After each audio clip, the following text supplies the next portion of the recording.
నమస్తే, welcome to our channel. నేను మీ పద్మావతి. ఈరోజు మనతో పాటు ప్రముఖ జ్యోతిష్య వాస్తు పండితులు డాక్టర్ గుండెపూడి సుధీర్ శర్మ గారు ఉన్నారు. మరి ఆయనతో మాట్లాడి కన్యా రాశి వారికి ఎటువంటి ఫలితాలు కనిపిస్తున్నాయో తెలుసుకునే ప్రయత్నం చేద్దాం.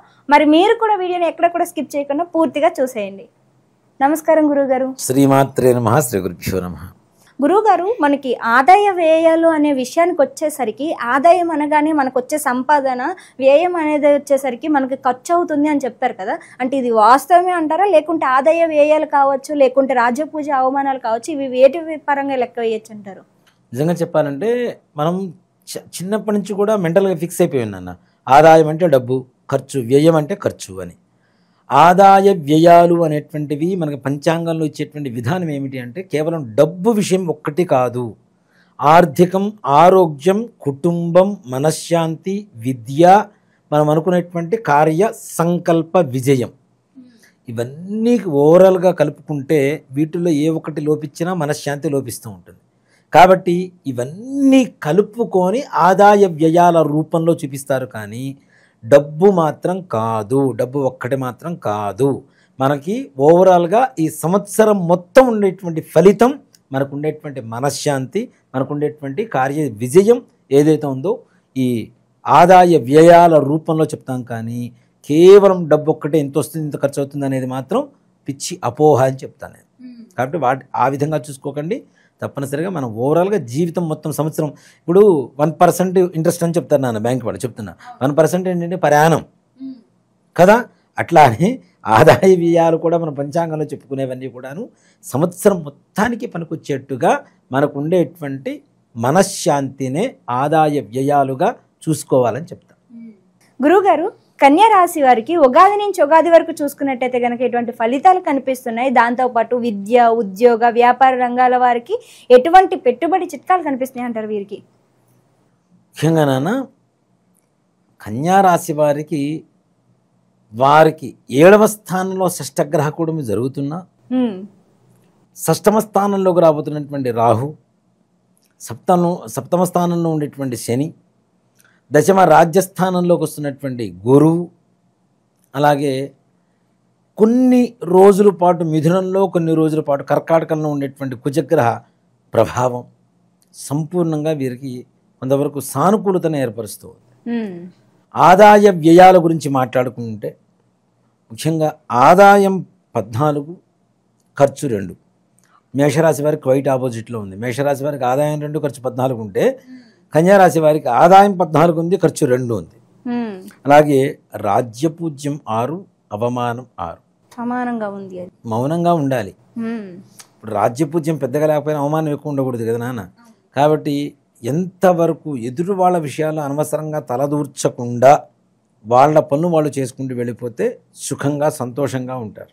మౌనేన కలహం నాస్తి. మౌనంగా ఉంటే కలహాలు లేవు ఎక్కడా కూడా. ముఖ్యంగా కన్యారాశి వారికి కూడా చాలా విశేషమైనటువంటి యోగాలు ఉంటాయి ఈ సంవత్సరం. అనుకున్న పనులు అనుకున్న సమయానికి సానుకూలంగా వాళ్ళ కష్టానికి తగ్గ ఫలితాన్ని ఇస్తూ దిగ్విజయంగా పూర్తి చేసుకునేటువంటి పరిస్థితులు కనబడుతూ ఉన్నాయి. వివాహ ప్రయత్నాలు నిదానంగా వాళ్ళకి ఫలించినప్పటికీ మంచి సంబంధాలు కుదురుతాయని చెప్పడంలో ఏమాత్రం కూడా సందేహం లేదు. సంతాన విషయానికి వస్తే దాదాపుగా ఆగస్టు, సెప్టెంబరు తర్వాత వీరికి సంతాన యోగం కలగడానికి మంచి అవకాశాలు కనపడుతున్నాయి. అంటే సంతానం అనేటువంటిది చాలా అతిపెద్ద సమస్యగా మారుతున్నటువంటి ఉద్భూతం అని చెప్తాను నేను. అలాంటి సమస్య నుంచి కూడా తప్పనిసరిగా ఈ రాశిలో ఉండేటువంటి పెళ్ళైనటువంటి స్త్రీలకు మాతృత్వం, పిల్లల కోసం ఎదురు చూసుకునేటువంటి వాళ్ళకి, అలాగే వంశాభివృద్ధి తప్పనిసరిగా జరుగుతూ ఉంటుంది. ఈ సంవత్సరం అతి ఎక్కువ మంది విదేశాలకు వెళ్ళేటువంటి వాళ్ళల్లో కన్యారాశి వాళ్ళు ఉంటారు. తప్పనిసరిగా వీళ్ళు ప్రయత్నం చిన్నది, ఫలితం చాలా పెద్దగా కనబడుతుంది. విదేశీ ప్రయాణ యోగాల్లో కావచ్చు, విదేశాల్లో చేసేటువంటి ఉద్యోగ పరిస్థితుల్లో కావచ్చు, ఉద్యోగాల కోసం విదేశాల్లో ప్రయత్నించేటువంటి వాళ్ళ కోసం కావచ్చు విశేషంగా యోగిస్తుంది. అలాగే ప్రభుత్వపరమైనటువంటి, ప్రైవేటు పరమైనటువంటి ఉద్యోగాల్లో ప్రమోషన్స్ తప్పనిసరిగా వస్తాయి. బదిలీలు, ట్రాన్స్ఫర్స్ అనేది చెప్పడం కష్టం, కానీ తప్పనిసరిగా ఇట్లాంటి వీరికి మాత్రం మంచి యోగదాయకంగా ఉంటుంది, ప్రమోషన్స్ వస్తాయి, మంచి జీతాలు పెరుగుతాయి, శత్రువులు కూడా మిత్రులుగా తయారవుతూ ఉంటారు. చుట్టూ వారితో పనిచేసేటువంటి వారితో అతి ఎక్కువ స్నేహంగా మెలిగేటువంటి పరిస్థితులు కూడా ఈ యొక్క కన్యారాశి వారికి కనపడుతూ ఉన్నాయి. అలాగే కన్యారాశి వారిలో ఇంట్లో ఉండేటువంటి పెద్దల అనారోగ్య పరిస్థితి, భయాందోళనగా ఉండేటువంటి పరిస్థితి కూడా మెరుగుపడుతూ ప్రశాంతమైనటువంటి వాతావరణానికి తీసుకుని వస్తూ ఉంటుంది. ఇంట్లో భార్యాభర్తల మధ్య చిన్న చిన్న విభేదాలు వస్తుంటాయి, కానీ ఎట్టకేలకు పర్లేదు బాగానే ఉంది అనుకునేటువంటి పరిస్థితి ఉంది. వివాహాది శుభకార్యాల కోసం మాత్రం అప్పు చేసి డబ్బులు తీసుకొచ్చి శుభకార్యాలు చేసేటువంటి పరిస్థితి కనపడుతుంది. ఆర్థికంగా వాళ్ళ ఖర్చుల వరకు వాళ్ళకి వెళ్ళిపోయేటువంటి పరిస్థితిలో బాగుంటుంది, కానీ మరి అత్యున్నతంగా ఉందని చెప్పడానికి లేదు, అంత మాత్రాన బాగా లేదు అని చెప్పడానికి లేదు. పర్వాలా, కుటుంబం గడుపుకోవడానికి కావలసినటువంటి అన్ని సౌకర్యాలు కూడా వీళ్ళకి చక్కగా దొరుకుతూ ఉంటాయి. అలాగే అప్పు ఇస్తున్నారు కదా అని చెప్పి ఎక్కువ అప్పులు చేసేటువంటి వాళ్ళకి మాత్రం ముందుగా హెచ్చరికగా చెప్తున్నాను, ఈ సంవత్సరంలో తీసుకునేటువంటి అప్పులు అసలు కంటే వడ్డీలు ఎక్కువ కట్టిన తర్వాతనే అప్పులు తీరేటువంటి పరిస్థితి కనపడదు. 100 రూపాయలు, 1 లక్ష రూపాయలు తెచ్చుకుంటాను నాన్న, 1 లక్ష రూపాయలకి 2 రూపాయలు వడ్డీ వేసుకున్నాం. ఈ 2 రూపాయల వడ్డీ చొప్పున ప్రతి నెల 2000 కడుతూ ఉంటారు. ఇది దాదాపు ఒక సంవత్సరం వరకు కడితే 24,000 వడ్డీ కట్టేస్తాం, అసలు కట్టేసేయచ్చు. కానీ తీసుకున్న 1 లక్ష రూపాయల కంటే వడ్డీ ఎక్కువ కట్టాల్సినటువంటి పరిస్థితి, ఆ కట్టిన తర్వాతనే తీరేటువంటి అప్పు, అసలైన అప్పు తీరేటువంటి పరిస్థితి కనబడుతుంది. కాబట్టి అవసరమైనంత వరకు మాత్రమే అప్పు చేయండి, ఆడంబరాలకు అప్పులు చేయొద్దని చెప్తాను ముఖ్యంగా. అలాగే వీళ్ళ చేతితో ఈ సంవత్సరం ఇచ్చినటువంటి అప్పులు వెనక్కి తిరిగి రావటం కూడా కష్టంగానే ఉంటుంది. ఓకే, ఇచ్చే విషయంలోనూ తీసుకునే విషయంలో రెండు విషయాల్లో జాగ్రత్త కావాలంటారు. అంతేకాకుండా ఇంకొక ముఖ్యమైన విషయం ఏంటంటే, ఎవరికైనా మీరు షూరిటీగా ఉండి, కన్యారాశి వారు షూరిటీగా ఉండి అడ్డు ఉండి ఇప్పిస్తే ఆ డబ్బులు కూడా వీళ్ళే కట్టుకోవాల్సినటువంటి పరిస్థితి. తీసుకున్నవాడు కట్టడు, ఎగ్గొట్టి వెళ్ళిపోతాడు, అది కూడా మన మీదే భారం పడుతుంది. ఏదో భేషజం కోసం నేను ఇప్పిస్తారా అని చెప్పి భుజం మీద చేసుకొని తీసుకుని వెళ్ళి ఇప్పించినంత సులువు కాదు అవతల వ్యక్తి, తీసుకున్న వ్యక్తి మరలా కట్టడం అనేది. అలాంటి పరిస్థితులు గ్రహస్థితుల వల్ల ఎక్కువ కనబడుతున్నాయి. కాబట్టి తగిన జాగ్రత్తలు అవసరం. ముఖ్యంగా కొంచెం హైట్ తక్కువగా తెల్లగా ఉండేటువంటి వ్యక్తులతో మరీ జాగ్రత్తగా ఉంది. ఇట్లాంటి వాళ్ళతోనే ఈ రుణగ్రస్తమైనటువంటి వ్యవహారాలలో చిక్కులు, చికాకులు, శత్రుత్వాలు, కోర్టులు, పోలీస్ స్టేషన్లు తిరగవలసినటువంటి పరిస్థితులు కూడా కనబడుతూ ఉంది.